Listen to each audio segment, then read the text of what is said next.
Holly Schindler here, author of A Blue So Dark and Playing Hurt. I'm here today with my neighbor Alex, who is, her class is involved in doing some job shadowing. And today we're going to be discussing what it actually takes to be a full-time writer. Okay, I have a couple questions to ask you. Yeah. Alright, so what equipment and tools are needed to do your job?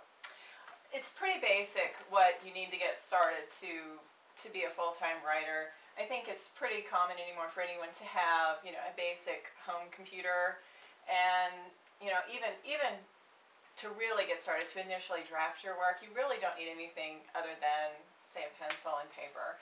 When I drafted my first books, The Blue So Dark and Playing Hurt, I did it on a really old dinosaur computer, did not have a modem, and I think in some respects that's kind of good because you don't have some of the distractions.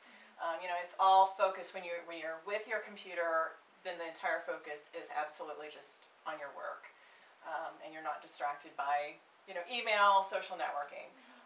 Once you get to the point that you are submitting and you're working with an agent, you're working with an editor, it becomes really important that you upgrade and at least you have that internet access. It doesn't have to be anything fancy or really fast, but it has to be something pretty reliable because one thing I think surprises a lot of people about having a book in development, once you sell a book to a publisher, there are global rewrites that happen to that book before it hits the shelf. And you really don't know when that's going to happen, when your deadline is going to be, and it can be a surprise sometimes. So you want something where you feel like you have a reliable connection, that when your editor emails you, you're going to get it, it's not going to get lost. So, but that's pretty, that's really all that you need as far as an actual physical tool, computer with internet, and and as far as, if you think about writing as a business, as your own, I'm an entrepreneur and I'm starting my own business, that's a pretty cheap way to get into business, is a computer and some internet connection. Yeah. Okay, how long have you been in this position as a writer? I got my master's in 2001, and at that point my mom said, this is what you want to do, it's what you've always wanted to do. I was book obsessed when I was a little girl, and when I was a little girl I kept notebooks and wrote. Yeah. And I have about like 15 million. Yeah. It was always what I did. Anytime I had some free time, I was always thinking of new stories to write. And she said, just give it a shot. You're gonna have, if you go out and you get a full-time job, your focus will be on a full-time job, and you're not gonna write. So give it, stay home and let me feed you and get started. And of course, when I started out, I thought a year or two to write a book. When I was in college, I had some publications. I had short stories and poetry and even a literary critique that were published in journals. So I had shorter pieces that had already been published. And I thought, well, it's going to take a year or two to write a book. I'll sell it, and I'll be off and running. And the reality of it was that I spent 7.5 years writing manuscript after manuscript after manuscript, trying to get somebody to take it, seeking an agent, seeking a publisher, and I finally sold my first book in early 2009. So from 2001 until 2009, I was just trying to get started. And that's not, it's not unusual though for an author. I think, I think actually, as scary as it sounds, the industry average is 10 years to get that first acceptance of a novel. So, and I've heard, I do know, I've heard of, I have one writing friend that took her 15 years to get the first manuscript accepted. Wow. And it takes a long time, and it takes more than one manuscript usually. I usually hear that people say, I'm really glad. It was devastating that the first book didn't sell, but I'm glad in a lot of respects it's still in the drawer because I really hadn't honed my craft, I hadn't figured it out yet, and I'm glad that I, developed myself as a writer before, before anything got out. But it took 7.5 years, and then my first book was released in 2010. So I've been sort of officially full, a published author status since 2010. Okay, so moving on from the publishing and stuff, you have a website. Yes. Can you describe what it is, what's on it?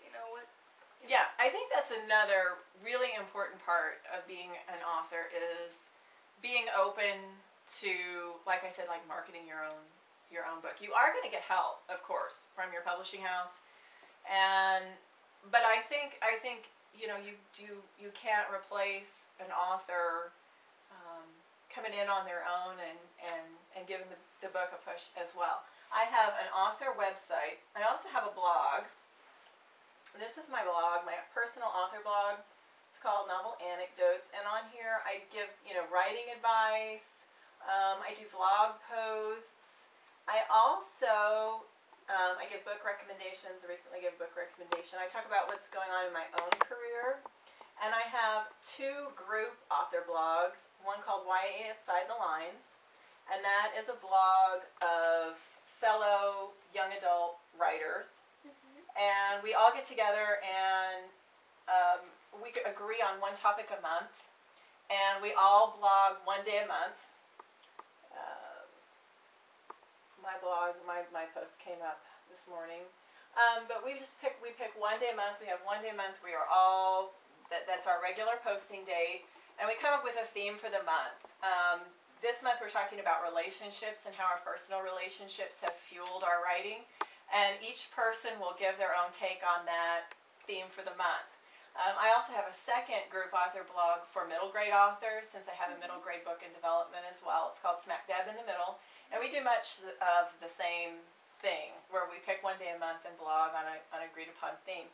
Also at Smack Dab in the Middle, I have a couple of editors. I have Brian Ferry, who's an editor at Flux Books, and I have Lisa Graff, who is a former editor. She used to work at Farrar, Straus & Giroux.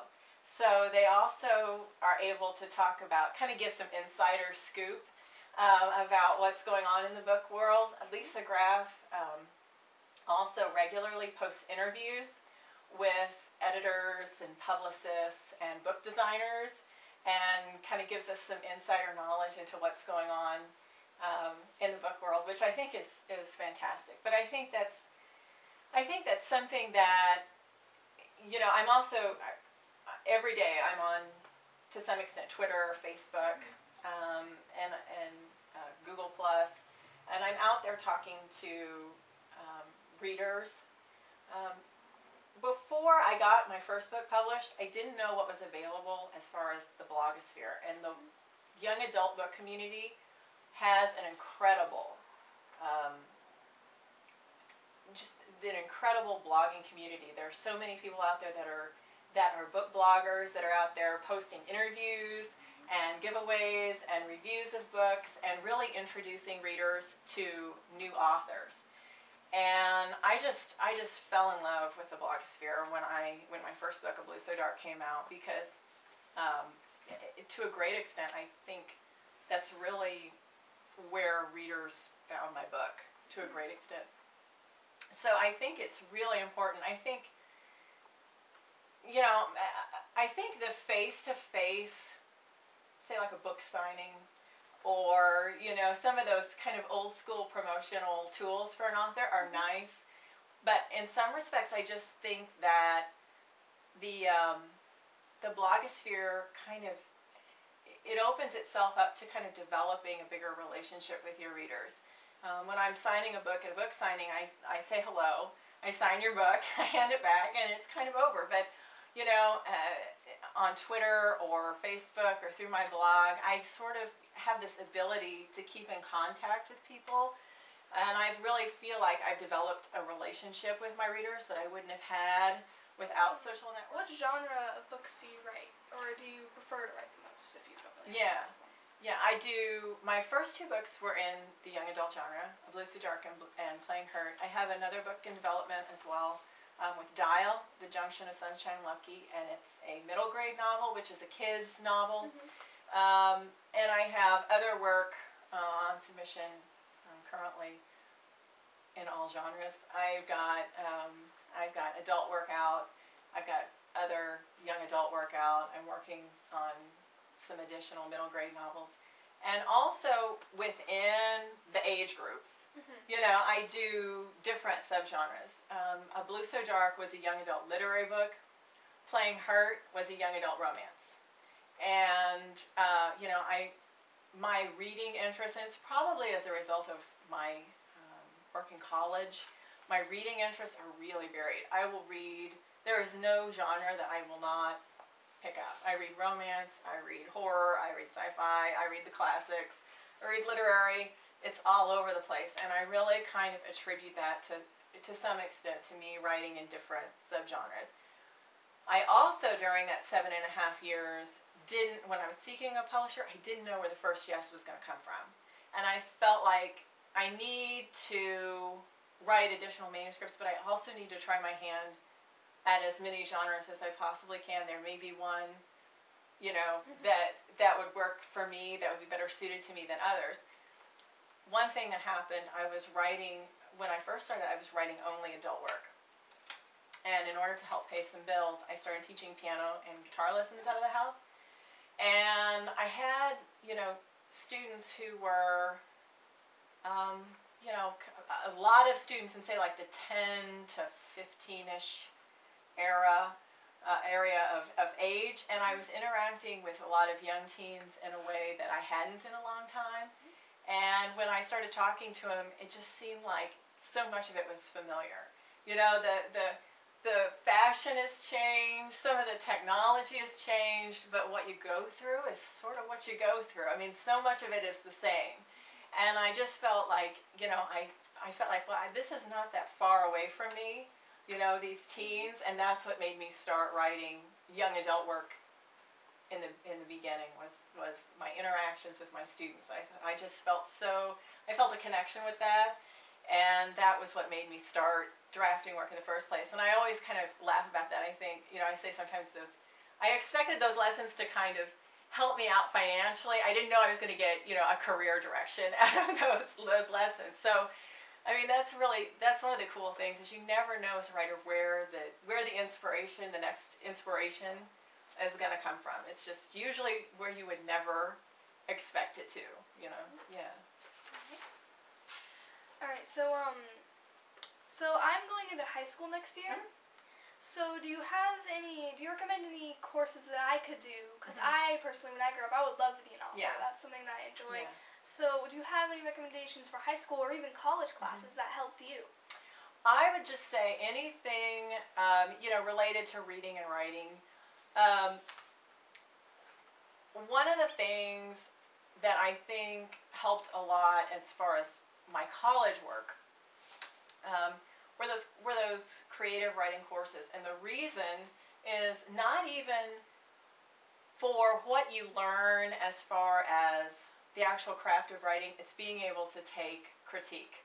I think that's such an important thing. It's so hard to get past that initial hump of, you know, this came out of me, it's my baby, and I feel so protective of it, and I'm letting it out where people can rip it to shreds. I mean, that's kind of you know, if you can get past that, you know, you're golden. So when I was in college, the way the creative writing workshops work, everybody writes a story. You make copies of it. Everybody gets a copy, and on your day, right, everybody comes to class, and you don't say anything. You're sitting there, and everybody talks about your story. Right. So, I mean, and at first blush, it's a horrible idea. I know it's a horrible idea. But in a lot of respects, I mean, you go through it every day once your stuff is out. Once your book is released, you know, when A Blue So Dark was in development, I got, you know, my publishing house repeatedly told me how much they loved the book. You know, regardless of who I spoke to in the publishing house, if it was my editor, if it was the publicist, they told me how much I loved the book. And I spent kind of 18 months in this bubble of everyone I was working with telling me how much they loved this book, right? And a few weeks before it came out, it got its first review from a trade publication. Came out from Booklist, and they gave it a starred review. And a starred review means that it is considered an exceptional work for its genre. So it's kind of a big deal. It got a starred review. And then it got released and it went out and the blogosphere got hold of it, right? And some of the blog reviews were great, and some of the bloggers didn't connect with it at all. Did not know how to take that book at all, okay? So, I mean, that happens all the time. You're never gonna, as an author, leave that aspect of it. There's always gonna be, I love it, I hate it, that kind of yin-yang. You're never gonna get, even after you get it accepted, not everybody in the reading public is going to connect with it. And also, like I said, I think that I never would have gotten anything accepted ever if I had not revised, if I had not listened to those editors and seen the value in what they were telling me and sat down and gone back and really revised my stuff. So you kind of have to get past, you kind of have to divorce yourself from it. You have to learn how to divorce yourself from your work and say, and listen to critique, and even as painful as it sometimes is in the beginning, and just think of it as think of the nuts and bolts of it, and rather than the personal aspect of it for you, and learn how to get in there and really fix a manuscript. And that's what those creative writing workshops were great for. So anytime you can get in on something that's like that, even if, you could, even before college, if you have other friends who are of like mind and you formed, say, like a writing group, and you all got together and kind of looked at each other's work, because even professional writers do that. If you're lucky enough to live in an area where you have other authors in a geographical area, they will get together, even published authors. They get together and they have writing critique groups, and they'll exchange manuscripts and talk about each other's work, and here's what I think is good, and here's what I think is bad, and that's really, really helpful. So if you can, anything you can do, anything you can do to get past the, oh my God, they're reading my stuff, and what are they going to say? Yeah, anything you could take that would help you get past that. Journalism, in high school, anything that's writing related that is going to invite critique, I think that is just one of the greatest things you can do. Yeah. Okay. How many books have you written, and how many have you gotten published? I have literally in my office, I have a floor-to-ceiling stack of manuscripts of books I've written. So I don't know the exact number of how many I've written. I've published 2. I've got 1 in development. I have others on submission. But like I said, it takes so much to get started. And the lag time was so long, waiting back to hear from editors, etc., that I felt like I just need to keep moving. I'm going to send this out. You've got it. You're considering it, great, but I can't just sit here and wait. I've got to, put one foot in front of the other and write the next book. So I don't think that I can necessarily take all those manuscripts as is out of the stack and have them be accepted by a publishing house, but I think that the ideas in all of those manuscripts are very good. I think there's no idea that can't be whipped into shape, and now that I have some experience behind me, I can't edit those books and get them into the shape that somebody would take. Yeah. Okay. And then a last question. What do you enjoy most about being an author? I think a lot of times, I think that the coolest thing about it is, I think sometimes I don't think any differently about being an author than, say, like the guy who owns his own store or restaurant does, or a doctor does, maybe, or a lawyer, because I think regardless of what you want to do, I think that there is a point at which, regardless, I think there's a point at which the dream kind of feels like it's kicking your butt a little, and I think, I've had friends who wanted to be doctors. I had a couple of friends who wanted to be doctors, and for one reason or another, one of them was afraid of the time commitment. She was going to be in school until she was 30 or in her 30s. And the other one was afraid of the money commitment because it takes so much money to go to medical school, and they kind of pulled back a little bit and were hesitant and unsure, but they took the plunge. They both wound up taking the plunge, and one is now a cardiologist and one is an osteopath.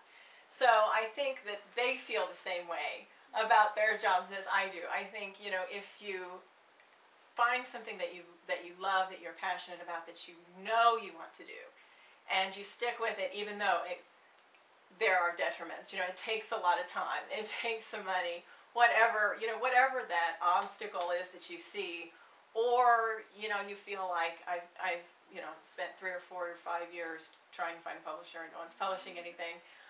If you push through it and you really, really work at it and you see it pay off in the end, I think I think that's the most rewarding thing in the world, is to stick with it until you know, to stick with a dream until you finally start seeing the dream come to fruition. You know, I think I don't think that there's any replacement for that kind of joy. You know, saying this is my dream, this is what I want to do, and going after it, and not letting go of it until it finally happens. Yeah. Yeah. All right, well, thank you. Thanks for coming over. Sure. Yeah.